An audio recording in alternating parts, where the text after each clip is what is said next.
स्त्रियों से जुड़ी हर वह घटना जिस पर समाज खूब बढ़ चढ़कर चर्चा करता है, उसे ध्यान से देखिए कि उसमें क्या हाईलाइट किया जा रहा है।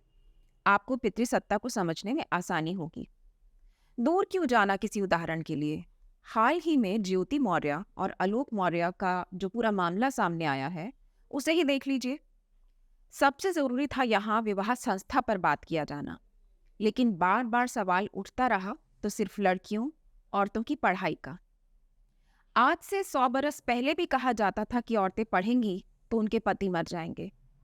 आज कहा जा रहा है कि औरतें पढ़ेंगी तो पतियों को छोड़कर भाग जाएंगी। हमें सूर्यवंशम का हीरा ठाकुर नहीं बनना, लोग लिख रहे हैं। लेकिन कभी कोई ऐसी चर्चा सुनी है कि लोगों ने कहा हो हमें पति पत्नी और वो का रणजीत, जो बीवी की बीमारी की झूठी कहानियां सुनाकर सेक्रेटरी को फंसाना चाहता है, वो नहीं बनना। अभिमान का सुबीर नहीं बनना, जो पत्नी की प्रतिभा से इतना जला भुना है कि उसे कष्ट ही देता रहा और अंत में त्याग कर दिया।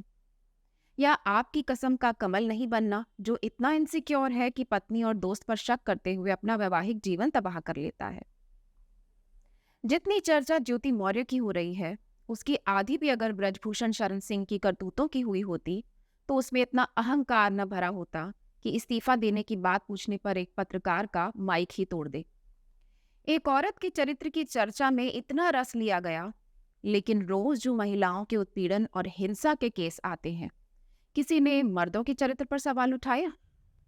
यही है पितृसत्ता, जो जानती है कि बातचीत के केंद्र से पुरुष को हटाओ और अन्यायपूर्ण सामाजिक संस्थाओं को हटाओ। वायलेंस अगेंस्ट वुमन बोलो, वायलेंस कौन करता है कभी हाईलाइट नहीं होगा। असल में सब जानते हैं कि औरतों को अगर बराबरी के मौके मिले और वे आगे बढ़ गईं तो कभी कम के लिए सेटल नहीं करेंगी जीवन में। सहमत हो इस बात से कि बेटियों को पढ़ाओ, पत्नियों को नहीं।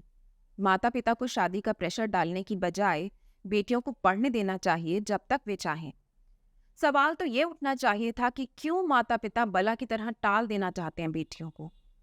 शादी कब किससे करनी है या नहीं करनी, क्या बेटियों के पास अधिकार है इस फैसला करने का? आलोक मौर्य का पत्नी का मोबाइल क्लोन करना, सोशल मीडिया में ये पूरा मामला उघाड़ना बदले की भावना दर्शाता है। कंट्रोल चला जाना उसका सबसे बड़ा आघात है।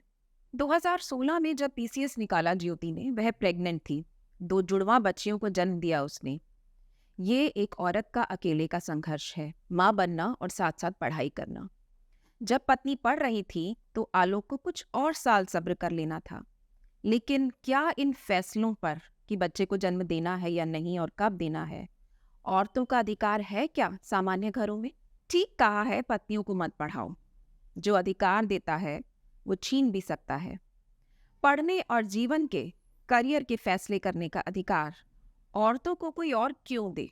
क्या पतियों ने पत्नियों से अधिकार कभी मांगा है? क्या आपने कभी सुना है ज्यादा पढ़ने लिखने से लड़के की शादी में मुश्किल आई? लेकिन लड़कियों को जरूर कहा जाता है कि ज्यादा पढ़ लिख गई तो लड़का मिलना मुश्किल हो जाएगा। इसका बेहद सरल सा मतलब है कि लड़कियां अगर काबिल हो जाएंगी, पाई पाई के लिए मोहताज रहने की जगह वे आत्मनिर्भर और योग्य होंगी, तो they won't settle for less.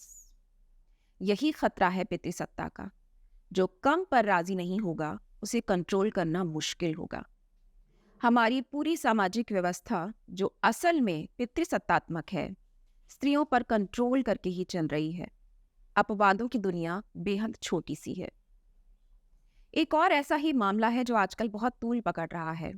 एक लड़की सीमा हैदर नाम की, जो पाकिस्तान से भागी है, भारत में हिंदुस्तान में अपने प्रेम के लिए पबजी खेलते हुए शायद 2 लोगों का प्रेम हुआ और वो उसके लिए अपने 3 बच्चों के साथ पाकिस्तान से अपना घर छोड़कर यहाँ चली आई। लेकिन उस महिला का बहुत स्वागत हो रहा है, बहुत आवभगत हो रही है और उसके किस्से की बहुत अच्छे से चर्चा हो रही है। सोचिएगा जरा इन दोनों मामलों के बारे में कि क्यों इन पर इतना विचार हो रहा है और किस एंगल से, किस नजरिए से, किस दृष्टिकोण से विचार हो रहा है। आप समझ जाएंगे कि मैं क्या कहना चाहती हूँ।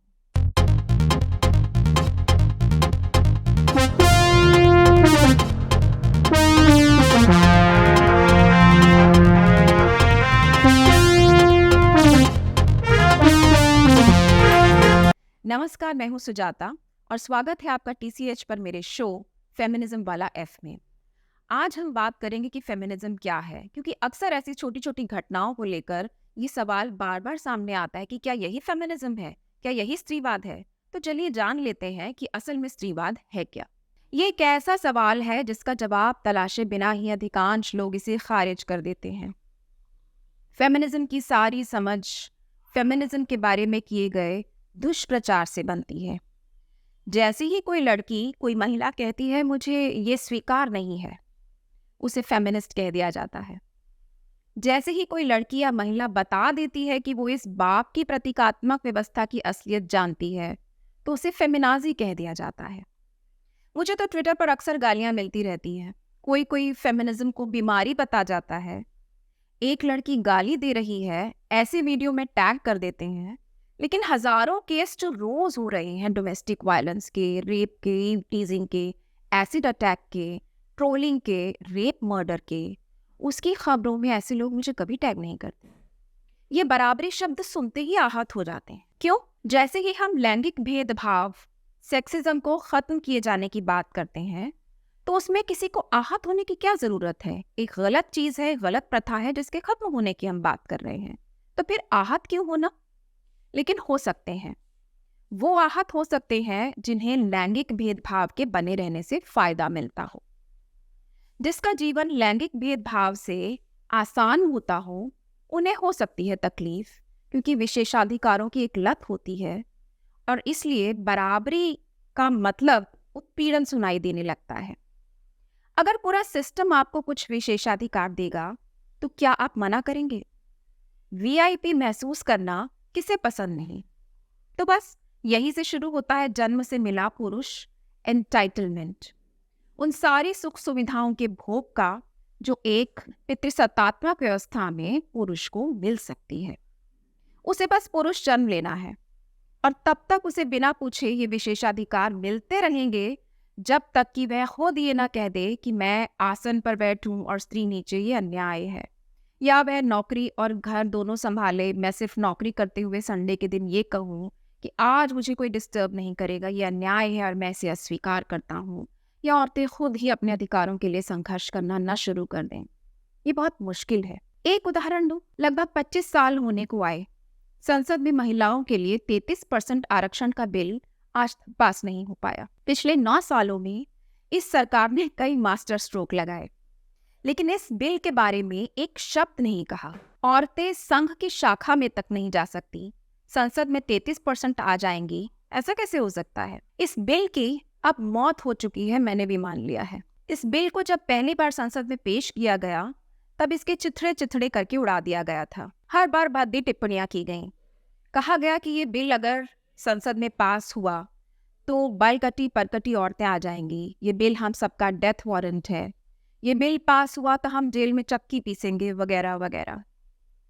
एक बार इस बिल पर बहस हो रही थी तो एक सांसद ने सुझाव दिया कि क्यों ना हम हर सीट को ड्यूअल सीट बना दें, यानी एक ही सीट पर एक महिला और एक पुरुष विधायक दोनों चुनकर आ जाएं। इससे मर्दों का हक नहीं मारा जाएगा। बसों, मेट्रो में महिलाओं को चढ़ते देखकर ऐसा ही कुछ डरते होंगे पुरुष कि उनका हक मारा जाएगा। लोगों को लगता है कि फेमिनिज्म पुरुषवाद में खामियां दिखाता है, तो इसका मतलब वह औरतों को तो देवी मानता है, जिससे कोई गलती नहीं होती। फेमिनिज्म स्त्री शक्ति के महिमा गान का शास्त्र नहीं है, मनुस्मृति नहीं है वो, बल्कि इसके ठीक उलट स्त्रियों को उनकी खूबियों, खामियों के साथ मनुष्य के रूप में स्वीकारने का हामी है। जैसा हर कोई मनुष्य होता है, जिसमें कमजोरियां भी होती हैं और ताकतें भी होती हैं। गैर बराबरी को जन्म देने, बढ़ाने वाली सभी परिस्थितियों को बदलने की मंशा स्त्रीवाद के मूल में है। स्त्रीवाद ये समझने में मदद करता है कि समाज, इतिहास और भाषा की संरचना में चीजें ऐसी जेंडर्ड क्यों है जैसी कि वो आज हैं। स्त्रीवादी औरत को इंफीरियर और पुरुष को ही सुपीरियर और प्रथम सेक्स मानने के खिलाफ है। ये पुरुष की लगाम थामने की कोशिश नहीं है, उसके गुर तो दादियां नानियां बरसों से सिखा रही हैं, बल्कि ये स्त्री की खुद अपनी लगाम हाथ में लेने की कोशिश है। स्त्रीवाद बाप व्यवस्था यानी पितृसत्तात्मक संरचना को समझने के लिए औजार विकसित करता है। ये कोई प्रतिक्रियावादी आंदोलन नहीं है, अल्पकालिक या अस्थायी आंदोलन नहीं है, ज्ञान की एक संपूर्ण शाखा है जैसे ज्ञान की पूरी पद्धति अभी तक एक मर्दवादी पद्धति रही आई, जिसमें स्त्रियों का अर्जित ज्ञान और स्त्रियों की दृष्टि को कमतर माना गया, उसका नकार है। ये एक राजनीति है, ये एक दर्शन है। फेमिनिज्म के इतने प्रकार हैं कि अब हमें फेमिनिज्म्स शब्द का इस्तेमाल करना पड़ता है। स्त्रीवाद जेंडर, वर्ग, नस्ल, जाति और धर्म के जटिल रिश्तों की बनावट और बुनावट को समझने के औजार देता है।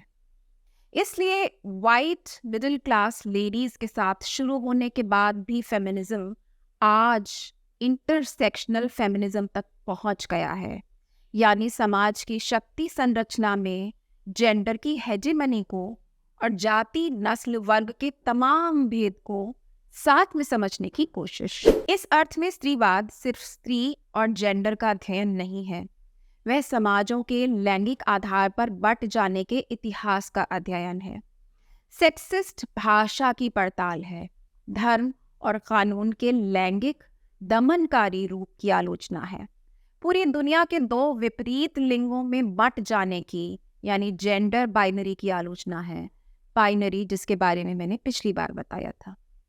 मर्दाना अर्थव्यवस्था की ही नहीं आलोचना है ये सिर्फ, बल्कि ये प्लेजर के मर्दाना स्वरूप की भी विवेचना है। स्त्रीवाद या फेमिनिज्म जेंडर, वर्ग, नस्ल, जाति और धर्म के जटिल रिश्तों की बुनावट को तो समझता ही है, साथ ही पितृसत्ता को सार्वभौमिक मानते हुए भी ये स्वीकारता है कि पेट्रियार्की का, पितृसत्ता का कोई लोकल संस्करण भी होता है और उसे लोकल संदर्भों में व्याख्यायित भी किया जाता है।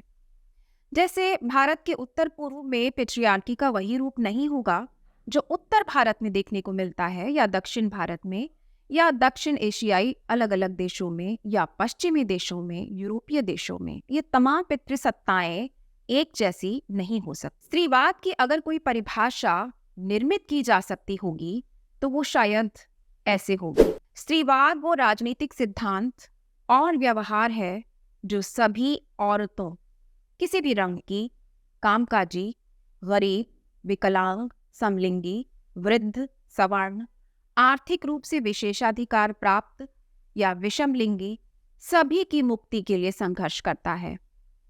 ऐसा कुछ भी जो आज़ादी की इस परिकल्पना से जरा भी कम है, वह स्त्रीवाद नहीं है, बल्कि वो अपना महिमा मंडन करना है। स्त्रीवाद एक डायनामिक कॉन्सेप्ट है और अपने विकास के सभी चरणों में वो अलग अलग उद्देश्यों को लेकर चला।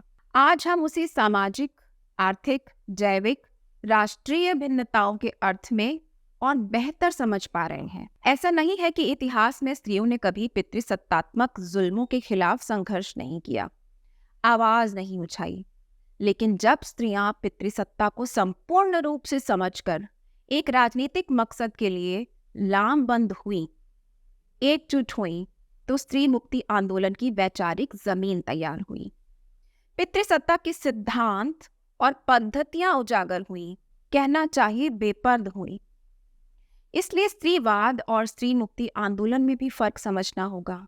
ये भी समझना होगा कि दोनों एक दूसरे से टकराव नहीं रखते, बल्कि जुड़े हुए हैं। जरूरी नहीं है कि आंदोलन में शामिल हर व्यक्ति एक फेमिनिस्ट हो। ये भी जरूरी नहीं है कि हर फेमिनिस्ट सिद्धांतकार आंदोलन में भी शामिल हो।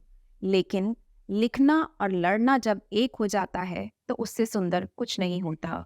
हमारे इतिहास ने स्त्रीवाद की लड़ाइयों में ऐसे बहुत से दौर देखे जब फेमिनिस्ट जो लिख रही थी वही सड़क पर मुट्ठियां बांधे लड़ भी रही थी। दुष्प्रचार किया जाता है कि फेमिनिस्ट अपने निजी हित के लिए संघर्ष करती हैं, लेकिन सेल्फिश और फेमिनिस्ट में फर्क होता है। ये समझना भी जरूरी है कि कोई राजनीति ऐसी भी होती है जो ज्ञान समृद्धि के रास्ते रोकती नहीं है, बल्कि उसमें नए अध्याय जोड़ती चली जाती है। फेमिनिस्ट पॉलिटिक्स, स्त्रीवादी राजनीति ऐसी ही राजनीति है। जाति, नस्ल, वर्ग, शिक्षा, धर्म, बहुत कुछ है जो किसी व्यक्ति के अनुभवों को प्रभावित करता है।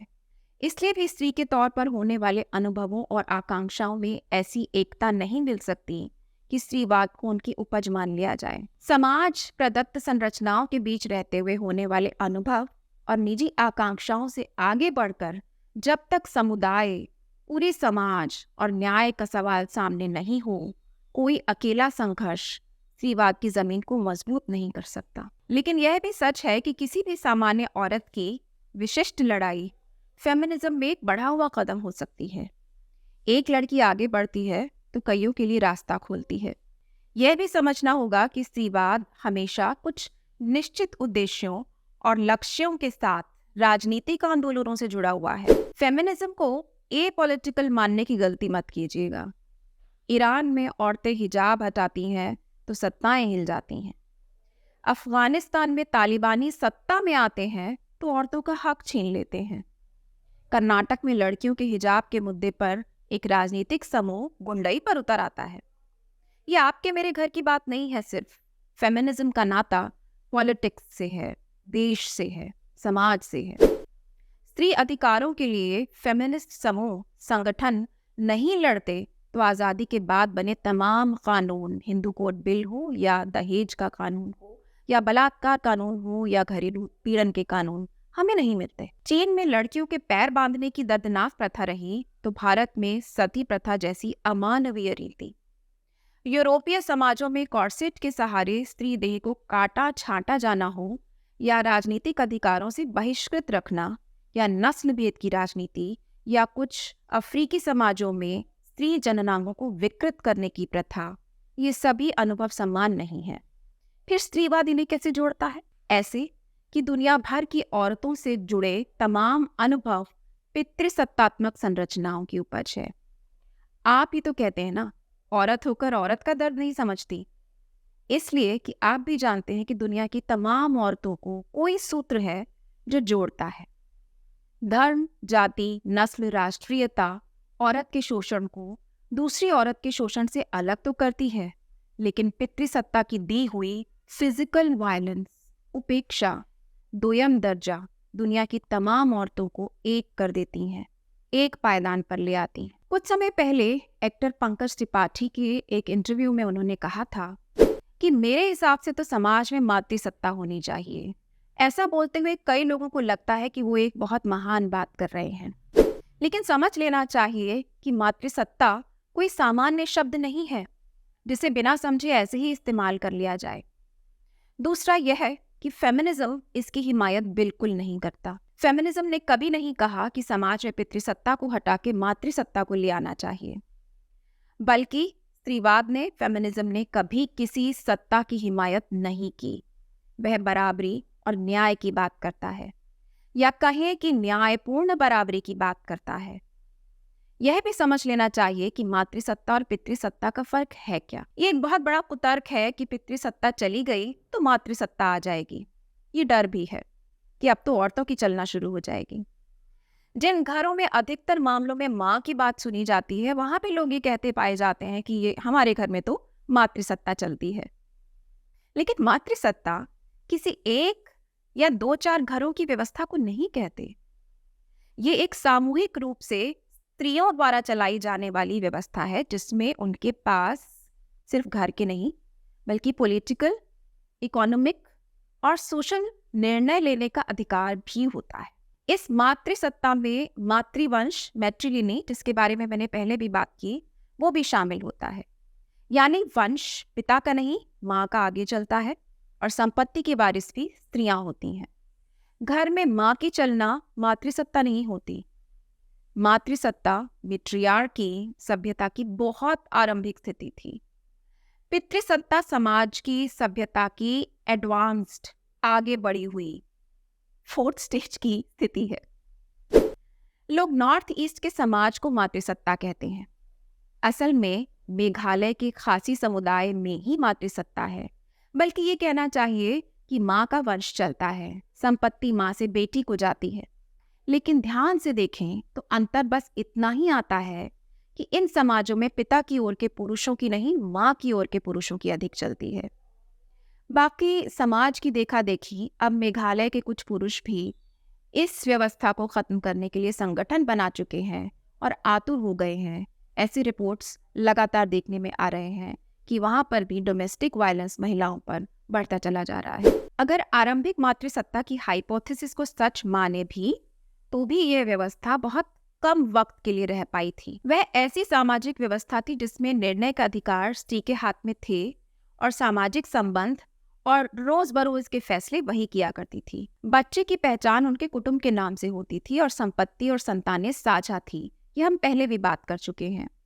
पितृसत्ता के आने से पहले के समाज समानाधिकारवादी इगैलिटेरियन सोसाइटीज थीं।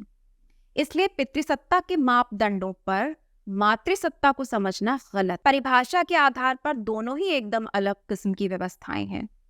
दुनिया में शायद ही आज कहीं अपने सच्चे अर्थों में कोई मातृसत्ता बची है। पितृसत्ता और मातृसत्ता का अंतर करते हुए और पितृसत्ता की आलोचना करते हुए ये ध्यान रखना चाहिए कि पितृसत्ता का संबंध अनिवार्य रूप से ताकत के इस्तेमाल से है, बल के प्रयोग से है, फोर्स के यूज से है। पितृसत्ता मानसिक अनुकूलन तो करती ही है, उसके तरीकों में कई तरह के बल प्रयोग भी शामिल होते हैं। पितृसत्ता के इतिहास को खंगालेंगे तो बेहद बर्बर और क्रूर उदाहरण सामने आएंगे। सती करना, बलात्कार, डायन प्रथा, विच हंटिंग, पत्नी को शारीरिक प्रताड़ना देना, दहेज हत्याएं, योनि द्वार को सिल देना, चेस्टिटी बेल्ट पहनाना, FGM यानी फीमेल जेनिटल म्यूटिलेशन, चीन की फुट बाइंडिंग प्रथा यानी सौंदर्य प्रतिमानों को बनाए रखने के लिए लड़कियों के बचपन में जन्मते ही पैर बांध देना, कमर पतली रखने के लिए कॉर्सेट पहनाना, हमेशा पर्दे में रखना, दड़बे में बंद मुर्गियों की तरह जीने को विवश करना, औरत की कोख को बच्चे रखने वाली कंटेनर समझना, कोख पर अपना ही अधिकार न होना औरत का, ये सभी पितृसत्ता के बल प्रयोग के वास्तविक सबूत हैं और संस्थाबद्ध हैं। इन्हें नियम और कानून का दर्जा दे दिया गया।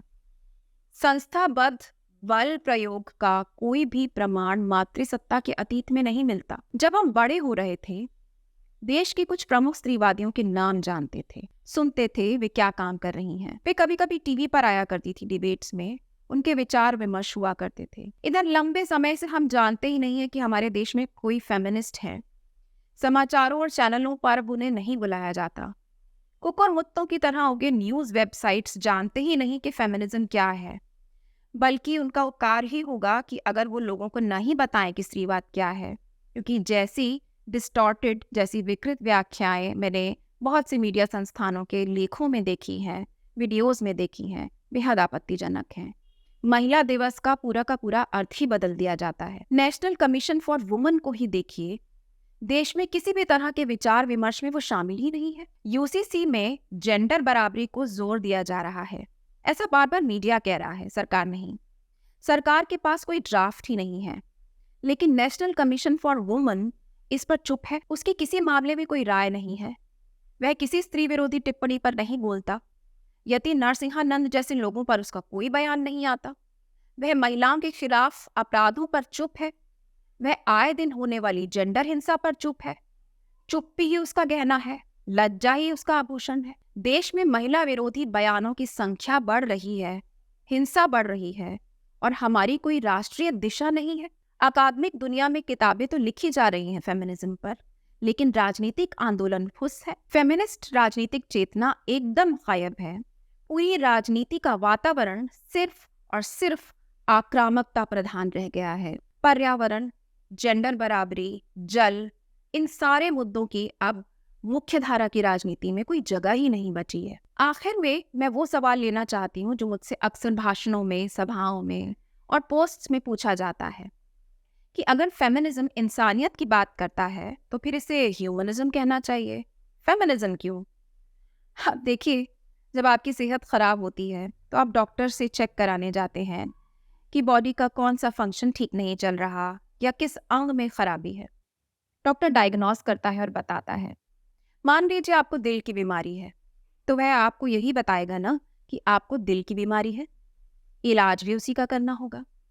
अब बाईपास सर्जरी की जगह फुल बॉडी मसाज तो नहीं की जा सकती ना, नहीं उसे पेट की बीमारी कहा जा सकता है। लेकिन मजेदार ये है कि दिल ठीक होते ही पूरी देह दुरुस्त हो जाएगी। समाज के जिस सिस्टम या अंग में प्रॉब्लम है, उसके इलाज का नाम उसी के आधार पर रखा जाएगा ना। अंतरिक्ष के अध्ययन को खगोल शास्त्र कहते हैं, समाज के अध्ययन को समाज शास्त्र। तमाम नामकरणों का कोई मतलब होता है ना, कोई वजह। वैसे बाकी किसी ज्ञान के अनुशासन को लेकर भी क्या आप ऐसा ही ज्ञान छांटते हैं, या ये सिर्फ फेमिनिज्म के लिए बचा कर रखा है? सोचिएगा। आइए अब शॉर्ट में जान लेते हैं पॉइंट्स में कि फेमिनिज्म क्या है और फेमिनिज्म क्या नहीं है। पहले फेमिनिज्म क्या है? स्त्री मुक्ति और स्वतंत्रता के प्रश्नों को फेमिनिज्म संबोधित करता है। फेमिनिज्म जिस आजादी की बात करता है वह आजादी किसी व्यक्ति से नहीं बल्कि एक पूरी दमनकारी व्यवस्था से आजादी की बात है। रूढ़ियों से है, स्टीरियोटाइप छवियों से है, चुनने के विकल्पों से रहित मजबूर जीवन जीने से है, पवित्रता और शुचिता के मर्दवादी नैतिक और धार्मिक पैमानों से मुक्ति की बात है। विभिन्न स्तरों पर लैंगिक गैर बराबरी की पहचान करना फेमिनिज्म है। भाषा में लैंगिक हेजेमनी का विरोध करना और स्त्री भाषा को संरक्षित विकसित करने की कोशिश करना फेमिनिज्म है। फेमिनिज्म है राजनीतिक, आर्थिक, सामाजिक, कानूनी, धार्मिक तमाम संरचनाओं के जेंडर्ड स्वरूप की पहचान करना और उन्हें लक्ष्य करना। फेमिनिज्म सामाजिक न्याय की मांग करता है। ये पारंपरिक सौंदर्य शास्त्र, इतिहास और मिथकों का स्त्री दृष्टि से पुनः पाठ करता है। स्त्री लेखन के गायब कर दिए गए हिस्से को सामने लेकर आने की कोशिश करता है फेमिनिज्म।